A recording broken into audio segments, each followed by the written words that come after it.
Welcome to The Focused View, the podcast for eye care professionals across Australia. Brought to you by Opticare. In each episode, we bring together leading eye care, optical and business professionals to share valuable insights, practical tips, and the latest trends shaping the optical business landscape. I'm your host, Michael Nasser, and together we'll explore innovative strategies for practice growth, patient care, and business success in the eye care industry. Whether you're starting your career, managing a practice, or just looking to stay ahead of the field, The Focused View is your source for inspiration and knowledge.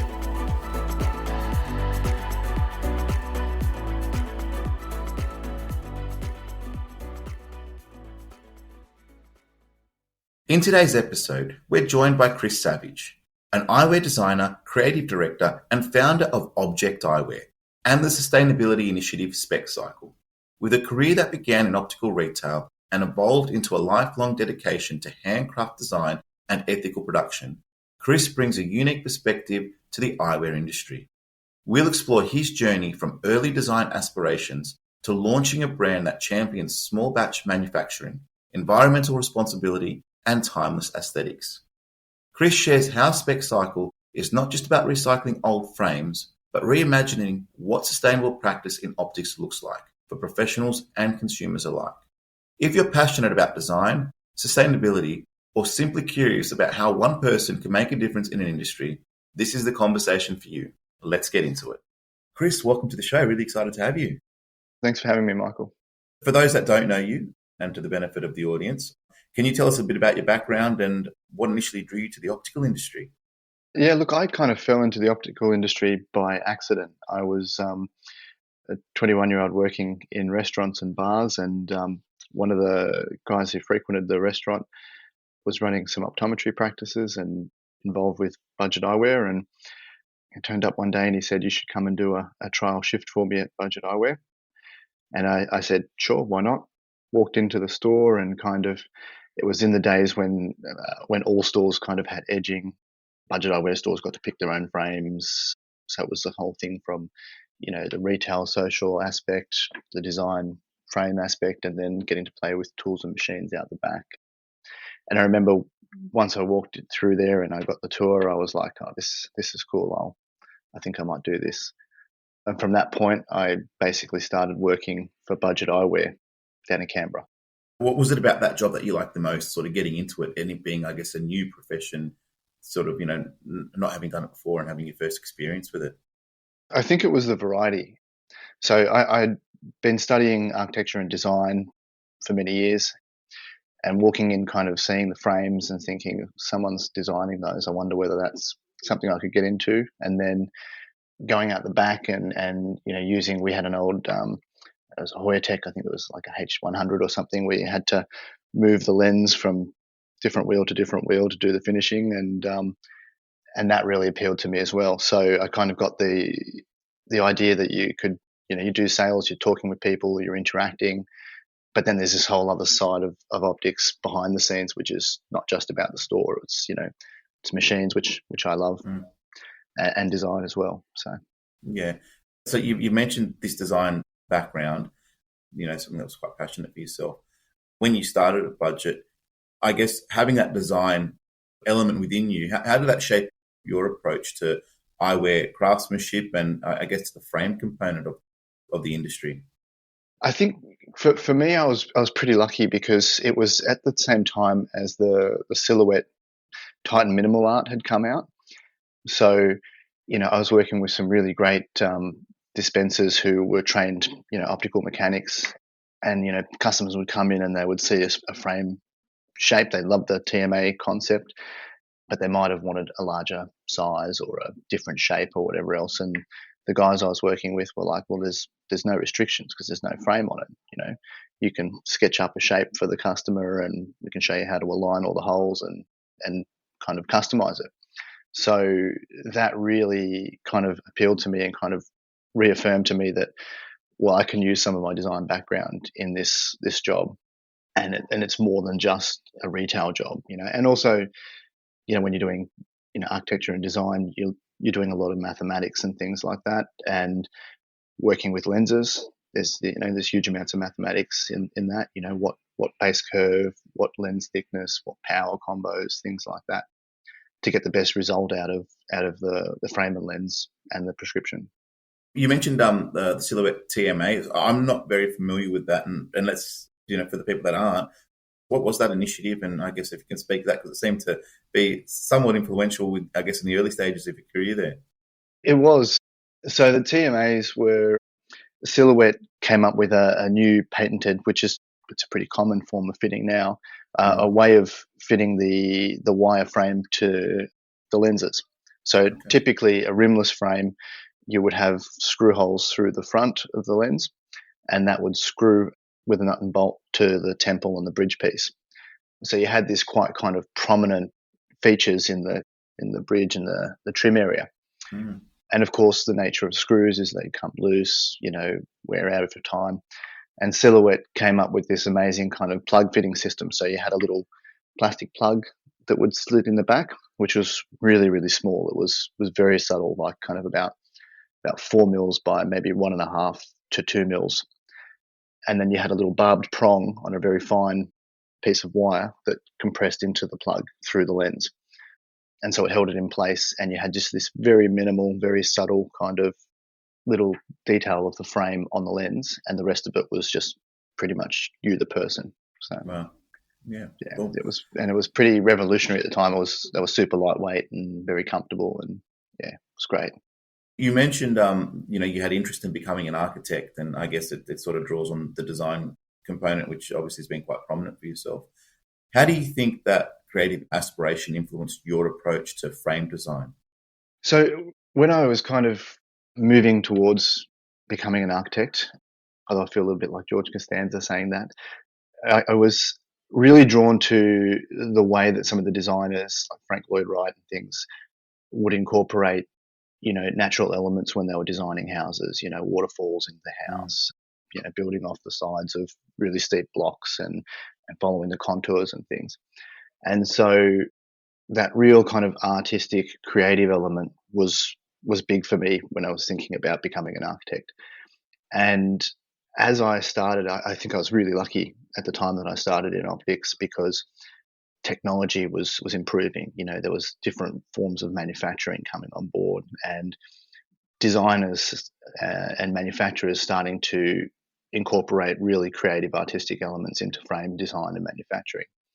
So what had turned me off becoming an architect as a profession was the fact that there was so much kind of a focus actually on, really simple renovations and carports and things like that. But all of a sudden you had this movement in the industry that I was kind of falling into, where they were really picking up that element and running with it, creating textures, wood grain finishes, using different materials to make frames.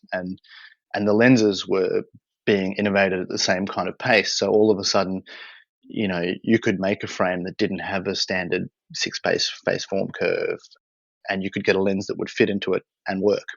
Mm. So you had this kind of almost blank canvas to be more creative with the eyewear. Mm. And I guess it speaks to a side of the industry that we all know of, and I guess experience when it comes to frames, and obviously how important they are to the practice and obviously to the patient as well. But having that component of design awareness, I think, and then adding to that, I think, is extremely powerful and really interesting. And it's not something that I guess is discussed. And it sort of leads me to my next question, because, currently in the profession, the world is basically dominated by mass production. I think it's fair to say.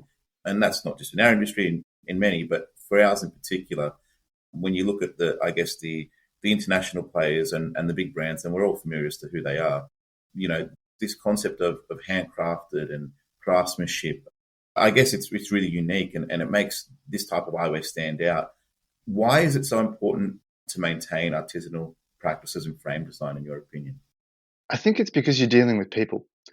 So, people are like to be individual. They like to have a style that's theirs, something that is kind of signature to their personality. Yeah. So when you're producing, as I'm familiar with different scales of production, when you're producing something on a mass scale, you're producing one style and you might be producing 10,000 or 100,000 units. There's not a lot of scope to individualize that because everything counts to the cost of the frame, to the end result, and how it's going to be purchased and things. 5 cents on a hinge is a lot when you talk about 10,000 hinges. And it's like a train mass production, because to slow it down, to make changes, to adjust for one or two people it's just not going to happen. It's just the train is running. But to use an analogy, when you go from a big locomotive to a single carriage, you can stop that and make a change. So when you've got what is happening at the moment, which is this real kind of increase in boutique small batch production, kind of a return to shops having the capacity to make one-offs for clients, you've got this capacity that mass production just doesn't have. So the person who comes in and who has a wider face or a more petite face, or absolutely loves color or texture, or has a strong prescription, any number of reasons why they might want something that is individual for them, you have that capacity to do that. So if you lose artisanal kind of small batch production, you lose that capacity to connect with the customer who wants a piece just for them. And I think for me, I started in Sydney when I was making frames and things like that, and I was going, I want to really push this and do this properly. I would rent spaces in creative warehouses where you would have painters and ceramicists, digital artists, fine furniture makers, a spectacle maker, all of that. And you really saw, I really saw just how many people really wanted to have access to something that was unique to them. And so, looking at the industry that I've been in, and, the increase of capacity to do customizable lenses that suited to the person's face shape, prescription, how they wore the glasses and things like that, it just made sense that you could also match that with a frame that suited them, their personality. It's funny when you mention it, how obvious that sort of answer is too, but how we forget that, right? Like, I mean, in our industry, pretty much if you've got a script for lenses, more often than not, it's individual to yourself. And obviously that's to correct the correction that needs to be made with the lenses or with your vision in that regard. But with frames, it's almost the same thing. But, from the point of view of people are individual too, and there are people that want to highlight that. And I'm starting to see a lot more of that too. I've become observant of that with regards to eyewear and how important it is, and how some people in particular really want to stand out and create their own pieces. And then you just sort of draw on the fact there that, you'd be in workspaces with other, makers of types, and it's like, well, it's almost the same thing. You are creating something that is in some ways a form of art and a piece of art. And so, to have that, I guess, that level of passion to connect those two is powerful. And then that individualism with regards to that is really powerful. And I guess it speaks sort of, being independent and focused. And I always sort of fall back on that. It sort of epitomizes, independence as well to some capacity, because it allows you to be individual and to be yourself and to, create something that's totally unique and bespoke and to that person. So as you say, it just resonates so much with me. So it makes total sense.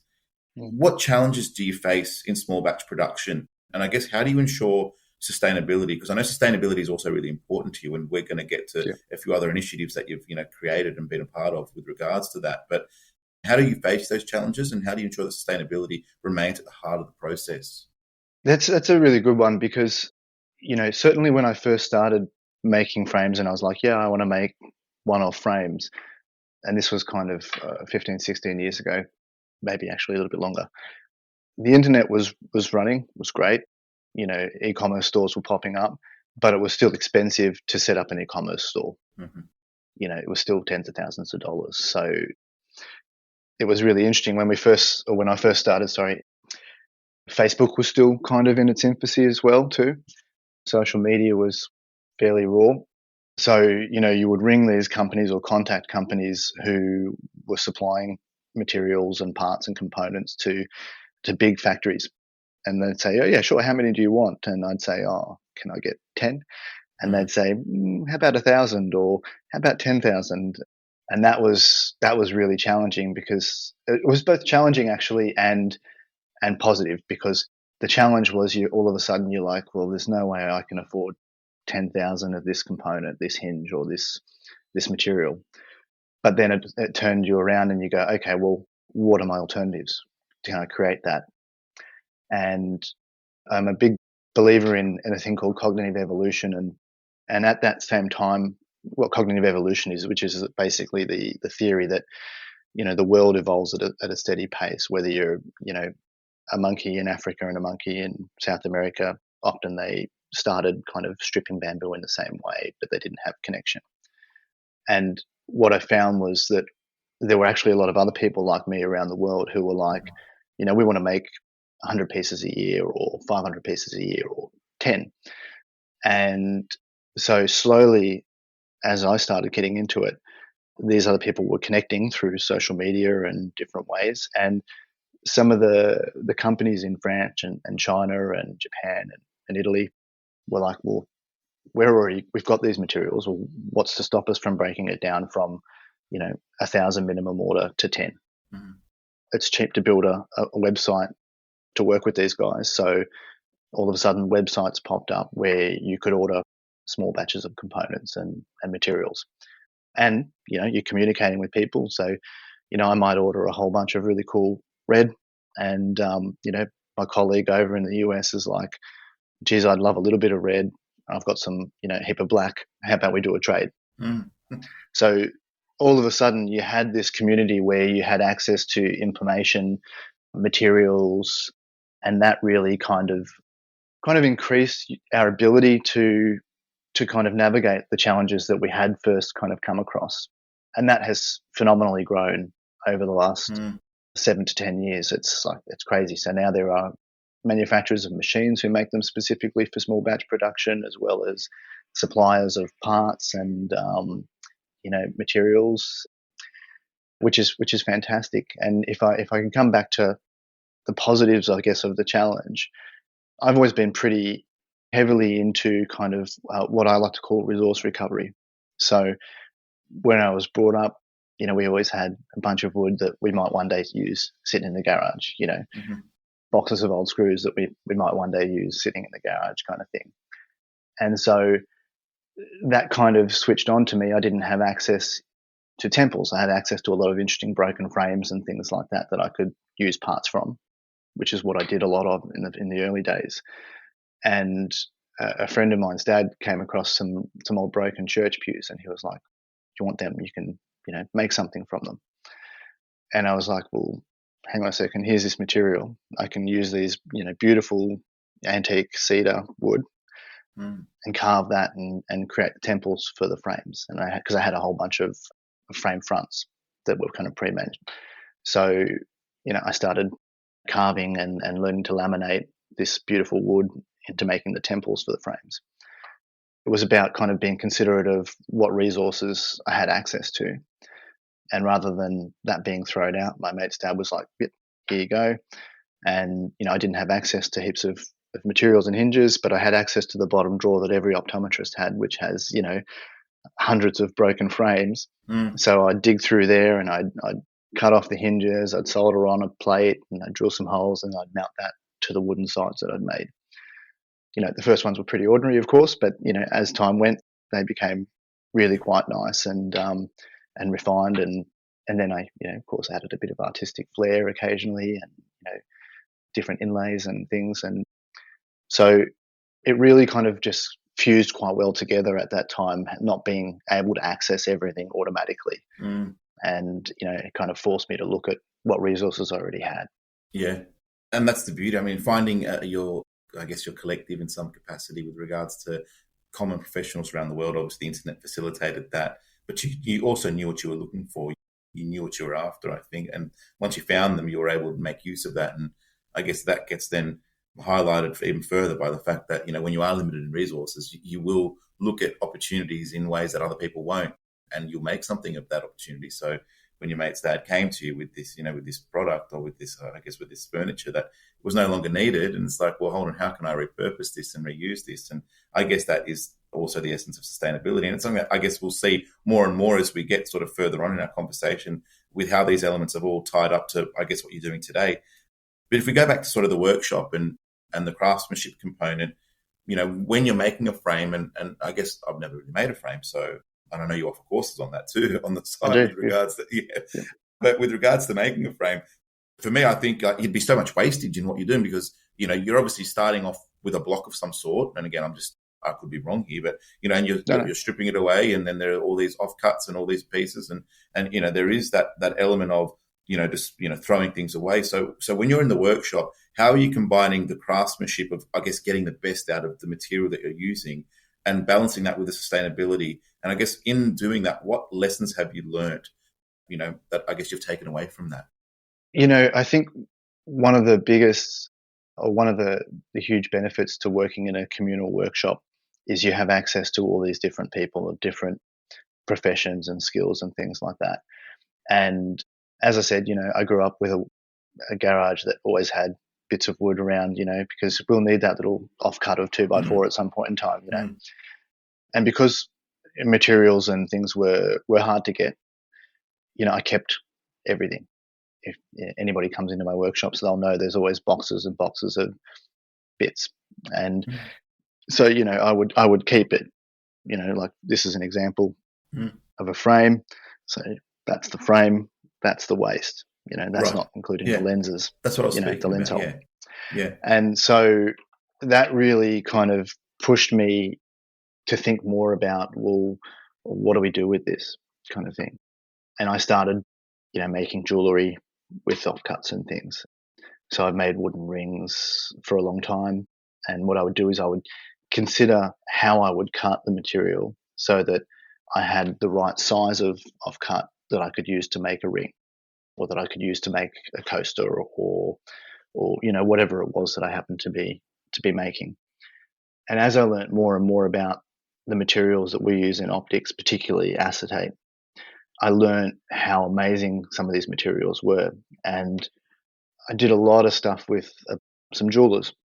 And jewelry, the jewelry industry is one of the most sustainable industries in the world because, what they don't use, they remelt down and they make the next ring out of it. It's not even a thought. It's like, of course you're going to keep what you're not using and reuse it. That's why wouldn't you? And I looked at our industry, and I looked at the way that things were manufactured, and I'm like, well, why aren't we? And so, again, you come back to the beauty of these workspaces where you have access to all these interesting people. And, I came across a bunch of people who were involved in the precious plastic movement and recycling plastics and other materials. So in combination, and I'm looking at the frames that I'm making thinking, well, there's metal and there's plastics. Why can't they be recycled? And how can I get involved in that? And how can I do something with that? And, makers around the world, same thing. They're all thinking as they've got these boxes stacked with leftover materials. Well, I don't want to just throw it out because as a small maker, that's precious to you. You've bought that as well. You've spent a lot of money and time and things to get that. Why can't you reuse it? And I feel like that's a perfect, I guess, lead into what you're currently doing in and amongst many other things. But and the shirt that you're representing today, I guess, is what I'm going to ask you about next, which is for those that can't see it. It's Spexcycle. So can we talk about Spexcycle? What inspired you to create it? I guess we've had a little bit of an insight as to what maybe inspired you, but can you talk to us about the program? How does it work? What's it about?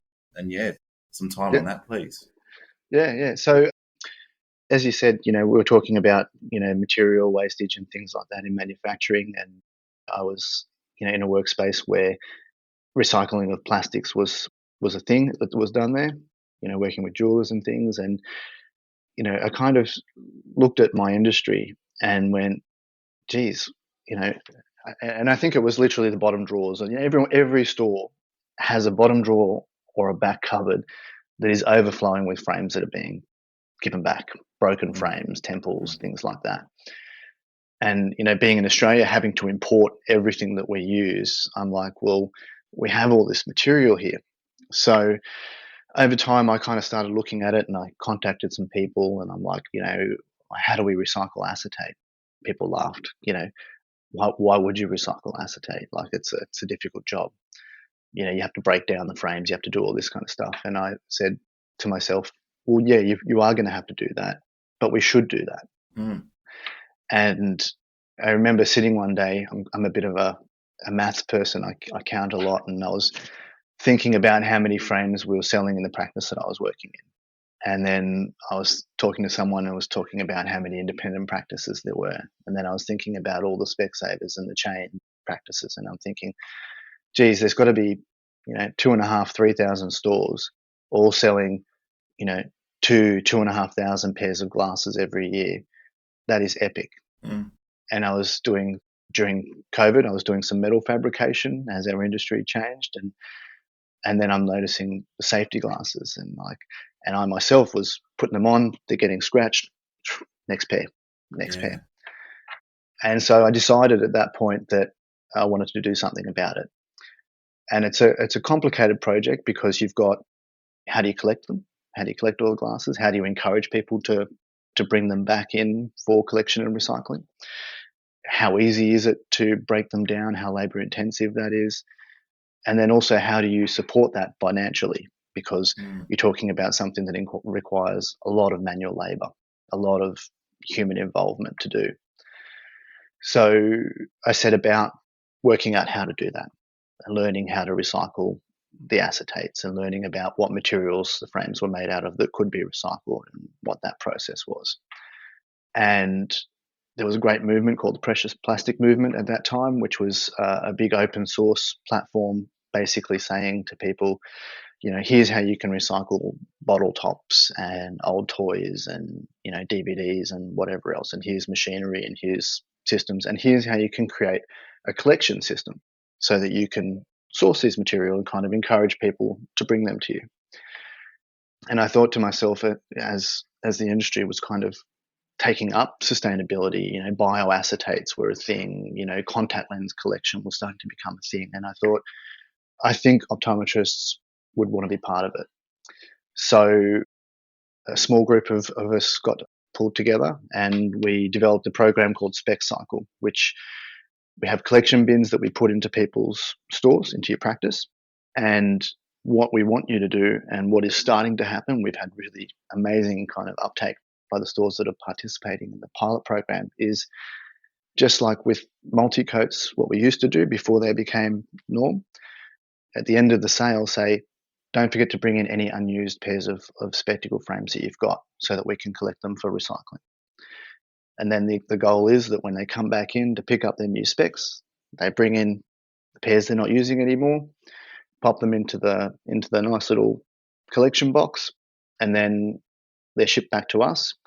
And then we go through the painstaking process of breaking all those down into different materials, identifying materials, and then remanufacturing them back into frames. It's what we call a closed loop system. Mm. The idea is that the loop has to start somewhere, of course, which is by getting people to give us the old frames they've collected, whether it's dead stock, used frames, manufacturing waste, demo lenses. There's an epic amount of demo lenses that just get thrown in the bin. And so they send them back to us, and we're now in the process of breaking them down and remanufacturing them back into new spectacle frames. In order to do that, and that closed loop with all this material, we've created a brand called Objekt Eyewear, which is made purely out of recycled acetate from the collections. And so that is how we're able to facilitate it. And we wanted it to make it as easy to access and be a part of as humanly possible. So, we didn't want people to be like, oh, I have to buy an expensive collection bin, or I have to spend a fortune on freight and things like that. Well, the way that we can help with that is when you become a part of that and you, say, stock the Objekt Eyewear, everyone that you're selling is contributing to us being able to recycle more and more of the optical industry's waste. Yeah. And so our intention is, of course, to just slowly work through all the different materials and to make it as normal as humanly possible to recycle. You put your yellow bins out every Tuesday or Wednesday night, and same thing, once the bin is full, you call us up and send back all the old frames. There'll obviously be links to both of those initiatives, programs in the show notes. And I do want to speak about it a little bit more. I think what I really admire about what you're doing there is the fact that you're thinking about the whole process. It's not just as simple as, wanting to do it. It's like, well, you got to think of the mechanics as to how are we going to collect them and what's the dialogue that, the optometrists or the optical dispensers or the retail staff, how are they communicating it? Because it doesn't just happen. And I feel like that thought process of from the beginning through to the end is great. Even again, to the point where you've got Objekt Eyewear now. So it's like you have a purpose for the whole thing and it's that closed loop. So that, I think doing something like that makes it really, I guess, noticeable and understandable with regards to what the purpose of it all is. And people then can see that from the beginning by getting collected through to the end eyewear, which is Objekt, as you've mentioned. How does that process work? I guess, can you speak to that a little bit more? Obviously, when you must collect all these frames and you have all these, pieces. What's the process? And again, it's probably very complicated, but I guess in as simply as you possibly can explain it, what does that look like? And I guess the frames come to you, and then what happens?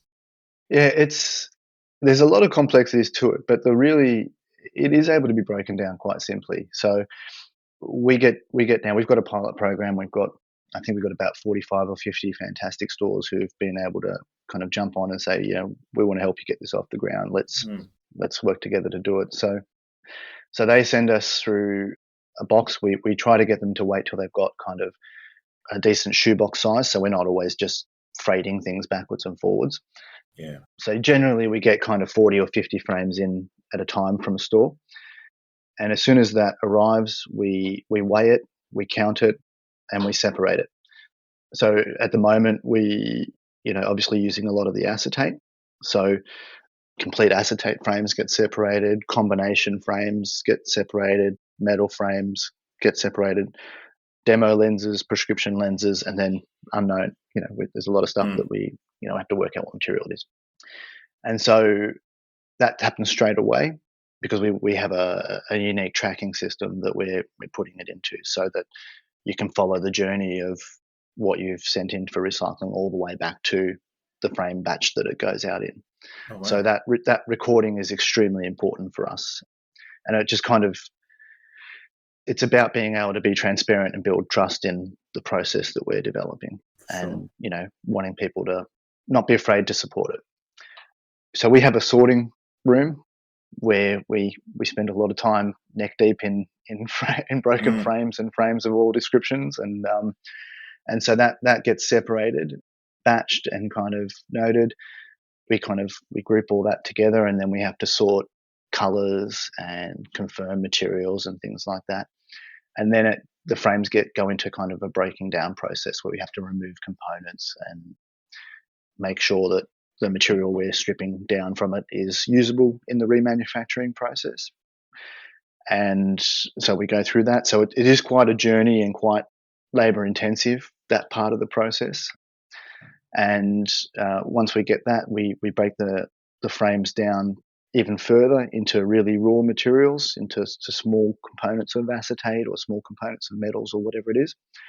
And then we have some proprietary tech that we use to remanufacture that material back into the raw materials that we make frames out of. And that, again, continues the cycle of the circular process as well, because whatever waste we create, we're moving towards minimal waste. We don't believe in zero waste because everything creates some kind of waste. So it's just about as minimal waste as we can, and what waste we do create, we reuse again. So acetate in particular and the metals, they're really beautiful materials that can just be, reused over and over and over again. So we have a really complicated system or cumbersome system because everything we make has probably twice as much work as a normal frame being made because it has to be broken down and rebuilt and remanufactured into a new frame. And with Objekt Eyewear in particular, what's the philosophy of the brand other than the sustainability, which obviously is really strong? When it comes to frame collections and brands, there's always like a theme or a style or a collection of some type. Yeah. How do you manage that, considering that you kind of don't know what you're going to get, so to speak, or do you know roughly what you're kind of going to get, and can you allow for that, or does it matter of just seeing what's in front of you and then saying, okay, based on what we're seeing, we can start a collection within the range that looks like this? Or is it just a matter of everything being so bespoke and individual that there is nothing like that? This was an interesting challenge because in order to fund Spexcycle, we need to have a range of eyewear that was going to be appealing and have good sell through, right? Yeah. Because without that, there's no funding to be able to do all the labor and cumbersome kind of work. And so Objekt Eyewear as a brand, so having a design background, I'm a big fan of furniture design. And so when we were kind of deciding, I didn't want it to be just a sustainable brand. I wanted it to kind of stand on its own. So, eyewear is a unique object because it's artistic, it's fashion, and it's medical. Yes. And we were talking about it, I kept referring to it as these objects and things like that. And I was sitting looking at my 1,000 chair designs book, and I was thinking, well, why don't we call it Objekt? Because each one will be a unique object. Each batch will have a uniqueness to it. So that's where the name came about. And the spelling is the Scandinavian spelling for it, which, they're the kings of clean design. Yeah. So that's kind of where Objekt was born. So I wanted styles that represented kind of periods of interesting design, from classic rectangles to a nice neat cat's eye, and we just started building it from there. As I'm designing it, and I was designing the keyholes. Keyholes are not unique, but ours is designed around the bulldog clips that I use to hold all the paper for the designs. Oh, okay. So That's awesome. we take that shape and we kind of incorporate that into it. There is challenges around color and around consistency and what you're going to get, because that's determined by what people give to recycling, right? Yeah. So we wait till we have enough of a color and material to be able to produce, a few hundred or more of them. Okay. And then we might mix and play with that. And, there are levels of prediction, because I know that brown is a really popular color in Australia. We suspected we would get a lot of black, brown, and a few other colors. And we've been pretty good with our projections and predictions. Right. I was shocked.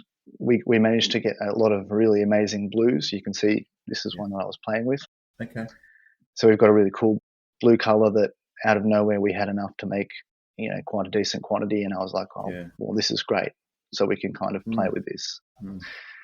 And so it's kind of become a bit of fun, a bit of a game to kind of work out, what colors we can create. And then that, how can you then create shapes and styles that you're not going to know what color it's going to end up. Yeah, that's awesome. So, from a practices perspective, because I've worked as a dispenser for 25 years, that's fun. Yeah. If you can go to your clients and say, well, here's the new color in Objekt 1, and there's only 100 of this color that's available, and it may never ever be available again, because that exact mix is unique now to this collection batch. Yeah. So it's been a fun challenge. Yeah, that concept of scarcity is also what makes it valuable too, in somewhat, because it's like, this is limited, this is not unlimited, and it can't be mass produced, and there's a uniqueness to it. The other thing I was thinking as you were saying that is, invariably when, and I'm assuming this because I'm not a frame designer, obviously I've had some exposure to picking frames and the like, but nothing to the level that you're doing. But obviously one of the biggest challenges is trying to pick colors and things that you think will work, and working with what you're working with. And that's just a thought that I had as you were saying. It's like you're dealing with stock that's already been sold. So in some ways there's already a little bit of a track record with it, because the stock has sold prior. So it's actually, it's passed a test of some sort. So that you're working with a product that has worked, as opposed to, say, bringing in a brand new color, or if that's possible, or something that's totally, totally different. It's like, in this instance, we're starting with a base which we know has actually worked and sold, and we're evolving from that too. So I guess, again, just a different thought. Whether that makes a difference or not to anything, I'm not sure, but it's just an interesting little thought that I had there. Yeah, I think it does. It's like, on one hand, it may actually make things a little tougher, because you're like, I know this sold at some point. Are people going to like what we do with it? Good point. how Yeah, we so, take this color and how we interpret it. So yeah, the pressure's on there, I guess. Yeah. yeah, I get it. But based on sort of your experience and seeing what you do, I feel like you've got that covered. But in any case, if we're looking at Spexcycle and Objekt, I guess because they do work hand in hand. Like there can't be. I think there's not one. Well, Spexcycle might exist on its own potentially, but I think the way that you're creating it and it's being created is that they do work hand in hand. And I think that synergy is really, it's unique and it's different. And I think it'll be, the reason why it's successful, in my opinion. But I guess when we're speaking about it and the broader conversation about sustainability, how important is it? And what would you like to say to sort of optometrists or dispensers or anyone that's thinking about this with regards to, any insights that you might have, or I guess the benefits for doing it? I think the big thing would be why not do it? Yeah. From our perspective, we've certainly done everything and are doing everything we can to make it as easy to participate in as possible. We don't expect you don't have to purchase Objekt to be part of the sustainability movement in the industry. We love you to, of course, because that helps that cycle. But why wouldn't you? When you look at the amount of waste that we create, because as a lens manufacturer yourself, you can't use recycled materials. You've got to use virgin materials because the lenses have got to be right. And you shouldn't not be allowed to do that because, people want good quality lenses. They want good sight. And so I guess what I say is, with Objekt, we're trying to show you that participating in sustainability doesn't have to be cheap. It doesn't have to be bad quality or anything special. It can just be something that is part of the frame and the manufacturing process that is just normal at some point in time. And the more that we get involved in it, the more kind of sustainability becomes the norm. The more that, everybody has the yellow recycling bin, it's just normal to separate your cardboards and your plastics out from your landfill waste. So I guess what I'd say is be part of the change. The more that we recycle, the easier it becomes to be a normal part of the frame and the materials that we use. Many of us have got kids and generations ahead, and the better that we can consider the resources that we are wasting and throwing out, the better chance our future generations and people have of being able to continue to make cool things without worrying about running out of materials or the damage it does to the environment over time. Yeah.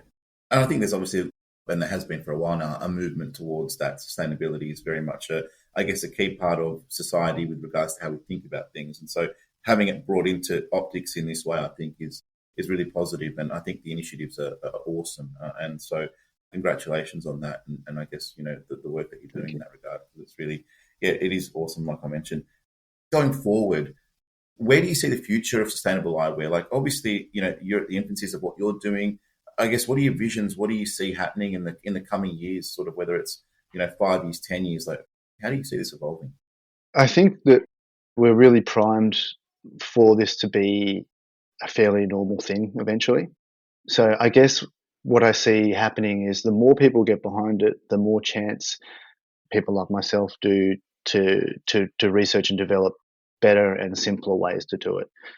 And from a personal perspective, I'd love to see a point in time where people don't really talk about sustainability as being a special part of its manufacturing. It's just considered in what's manufacturing.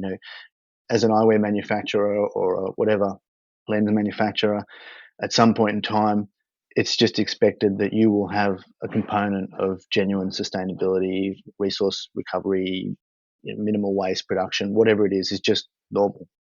And it's the odd to not be participating in that.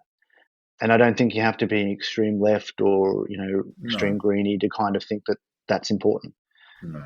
So I guess that's what I'd like to see. And I what I actually do see is I actually genuinely see an industry that kind of already does it, like to a degree. Everybody that I've worked for has kept boxes, has kept plastic bags and reused them. So it's not like, I don't think we're dealing with an industry that is adverse to it at all. I think it's just about making it accessible. And I think that's what I'd like to see is is it just be more accessible. Yeah. From a manufacturers, I'd like to see them have more access to recycled materials or biomaterials that are, much easier to break down and things like that. And just making it easier, Yeah, I'm I sure think as a lens accessible. manufacturer, you'd love to see, a point where you could access materials that Yeah, also did that. absolutely. And like you said, I think the industry is already, they're already prone to doing things like this. I mean, I see it all the time with the packaging that comes back to us, and Yeah. and different components that can be reused. I mean, it's not a throwaway thing. So whether it's the boxes, whether it's the packaging that the frames and lenses are sent in, it's always sent back and it's always reused. And so there is an element of that where, you can, if you can, why throw it out? And I think that's something that we do as an industry can do quite well. I think the accessibility to things like this are awesome. And I think the purpose that you bring to it with regards to that full circle concept, I think just adds more value to it and makes it more relatable. And then something you said earlier was this whole trust factor, because I think that there is a little bit of a perception, especially when you speak broadly about recycling. Like, and this is just from what I've heard. I mean, the yellow recycling bin just gets all collected in the same area, whether it's Red Cycle, which obviously was a company that, the shopping networks worked with, and there was obviously some conjecture there and some adversity there that they've dealt with. I think the fact that you're saying, well, we're tracking everything and this is actually going to this particular product, it does give people confidence to say, well, you know what, this is making a difference. I can tell that it is. And in doing so, I think it'll just encourage more people to be part of it. So I think you really thought about that quite well and in a quite a holistic manner. So I feel like making it accessible, making it relatable and relative to the industry are sort of all ticks from sort of what we're saying. Yeah, that's definitely been part of it. And the other part that, aside to the trust component, because there is a level of greenwashing that does occur in the Mm. world, Mm. and we were very much, we don't want to participate in that, Yeah. So we're working to make everything as transparent and trackable and traceable as possible. But when you talk about the fact that you can see what batches material go into, it's also about making people part of that Yeah, batch. So for when you sure. as a store know you've contributed to this batch of frames, kind of thing, and your customers who've collected and given their frames for recycling, and you can say to them, well, hey, these frames ended up in this batch of eyewear. So Yeah. it's also just about kind of allowing everyone to be part of it. Yeah. And the thing I love about things like that is because I obviously think about things quite deeply from time to time, and there's no. I mean, even in the future, you could have something where like a store sends you all their frames, and maybe you keep their frames for them, and then maybe provide a collection for them where it's like, well, we've got a collection here of our recycled frames from our store that we've reintroduced into the store. And again, it's just an idea that's popped into my head, but Look! The more people recycle, and the yeah, more people send to us, the more capacity we have to do cool things like that. yeah, that's So it. Cool. yeah, so we really want stores to jump on board Yeah. and come up with these concepts as well, because, like I said, if a store could collect that many frames, well, we can definitely do something cool with it. Yeah. Yeah. But there's a lot of steps between there and now. Oh, for sure. Yeah, yeah. That's just my sort of blue sky kind of thinking. But again, Yep. it does. There are things like this. That it just starts that, like said, your first thing is never generally good. You've got to do it a few times, and you sort of you change, you pivot, and it leads to something in the future. And I think what's important now is that this initiative started. Obviously, we're helping hopefully sort of spread the message in that regard and encourage people to be a part of it. And I guess in light of that, if listeners do want to get involved with this, with Spexcycle and with Objekt Eyewear, how can they find out more information? How can they reach out to you? Look, it's pretty simple. So we're on all the socials. So we're on Instagram and Facebook, obviously. So you can jump on and send us a DM there, or follow, and you can kind of see the progress of what we're doing. Yeah. The other way is if you jump onto either of our websites, objecteyewear.com or spexcycle.com.au. There's a contact page on both of those. So you can pop in your store information, your contact details, and send that through. And Heather will contact you by phone or email and explain the way. It's very simple. We send out a collection box, send out some information, and we start the process. It's And really that's quick. Australia wide, correct? I'm assuming that's Australia. Yeah. Correct. Yeah, absolutely. Australia wide. Yeah. Yeah. Otherwise, you can always just email us at hello@spexcycle.com.au. and that'll come through to us. And it may not be me that answers it because I'm generally in the warehouse, neck deep in frames and things. But Heather will probably be the one that answers you and sorts all that out for you. And as I mentioned earlier, all the information will be in the show notes. So if anyone is interested, just check in with the show notes, and you can get all those links and find out more about what's happening. Another question I had, normally I finish with that, but again, I'm thinking about a few of the things that you said.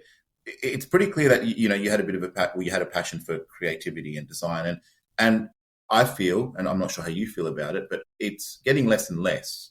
So if there is someone that's listening to this episode that is thinking about becoming a frame designer, or wanting to do small batch, or look at that as an option, because to be fair, the mechanics of that are probably, like I said, are not as prevalent as they were 15, 20, 30 years ago. How can people start that process, or what does that look like for somebody that's interested in sort of pursuing a career in design or in frame design? Look, it seems pretty daunting at first when you think about it, because we always imagine these big design houses, and everybody's seen the Devil Wears Prada kind of thing. So it can seem pretty daunting. Look, I run a kind of condensed workshop where people can come along and they go through a really simple process of making a spectacle frame or a sunglass from start to finish. And that's probably a nice way to kind of get a little bit of a hands-on to the material. You're in a workshop where frames are made. And obviously I talk through the process and talk a little bit about that in the industry. That's a good way to start. Reading about design, there's some great eyewear design books out there, history books and things like that. There's amazing eyewear by a guy called Martin, who runs the Eyewear forum. Okay. And he's got a collection of big names as well as interesting, unique, boutique kind of names of eyewear out there. And I think from there you start looking at the brands, and you start looking at kind of where they theme themselves, kind of thing. Like, I think you talked a little bit about this before, kind of. So when you see a frame in these books and you go, okay, you jump onto their website, you can see a bit of the story of what they've created, and learning more about that. It is industrial design in its essence, eyewear manufacturing or eyewear design. But I'm not sure that these days, with the amount of access to amazing machines and software and things, that you need to go down the path of doing an industrial design course. I think it can be as simple as learning a little bit about what you want to create, having some chats to me. There's some other great eyewear designers in Australia. We have some fantastic ones, Jonathan Skeets, Peter Coombs, Fritz Frames, Roger Henley. Like, to name a few, there's Vanyard. There's a whole bunch of really amazing Australian designers and manufacturers. And I've certainly found that all of them, happy to give you a bit of time and have a chat. And that's certainly how I did it. I think the good thing is, making this known also gets it out there, and so if people are interested, knowing that there is a little bit of a path like that, I think can just help somebody with their next steps if they're interested by it. But Chris, thank you so much for your time today. I've really enjoyed our chat. It's been a little bit different, but really unique, and I appreciate your time. Congratulations again on Spexcycle and Objekt Eyewear. I think they're great initiatives, and I hope they kick awesome goals for you. So thanks so much for your time. Really appreciate it. Thank you very much. And if I might add, anybody who is interested, we are going to be at Odma Fair this year. And we're actually putting together a really cool little mixology display. So we won't be mixing cocktails, but we'll be mixing something else up on the stand. So do come and see us and absolutely and have a chat. No, awesome. Cool. All right, Chris. All right, buddy. Take care. Great. Thanks, Michael. Bye. Ciao. Thank you for joining us on The Focused View, proudly presented by Opticare. It's been our privilege to share the insights and stories that resonate deeply with the eye care community. We hope today's episode has not only inspired you, but also armed you with the practical strategies and innovative ideas to help you enhance your practice and professional journey. If you found value in our conversation, we'd be grateful if you could leave us a 5-star review on your preferred podcast platform. And share this episode with your colleagues. It helps us reach more eye care professionals like you and grow our community of visionaries. Stay connected by subscribing to The Focused View and visiting our website www.thefocusedview.com.au for additional resources and episode summaries. We look forward to your company again in our next episode. Until then, keep focused. I'm Michael Nasser. Bye for now.